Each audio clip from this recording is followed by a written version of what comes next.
Din rank ko din. Mga trastoker gini mga Tagalog daw, Bisaya daw ang puta. Kasi di na sa mga Bisaya day ha. Anong lagot mo mo mga ubang mga Tagalog sa mga Bisaya ha? Grabe na yung pasakit sa mga ba, yan na nauron ninyo mga Bisaya. Kanin mo sila nasuya, rin sila sa tuwa kay kasabot sa ron ba. Sila mga istorya, sila di mo sila kasabot itong mga istorya. Kita mga bright man tabi sa pagtagalog ang English na o Ilonggo haw nga istorya gid nga alamat mag-istorya mag-Ilonggo. Di ba? Wala yan. Puro dada lang yung ibang Tagalog. Kawawa yan sila sa atin. Puro lang mga salita eh. Di ba? Taga laro nyo. Pag may naka-on mic na Tagalog, trastok agad. Pag makita sila may kasamang Bisaya, trastok. Bisaya ang puto, bobo na. Sila naagil sa Bisaya. Hindi ha. Anong lagot mo kayo mo sa mga?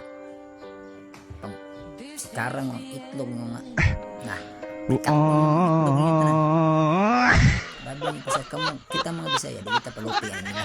Kaya nasuya rin sila sa tuwan. Ang sargutan ka. Alam ka kung sa tuwa. Nagdudula lang tayo din niya. Tapos, nukuan.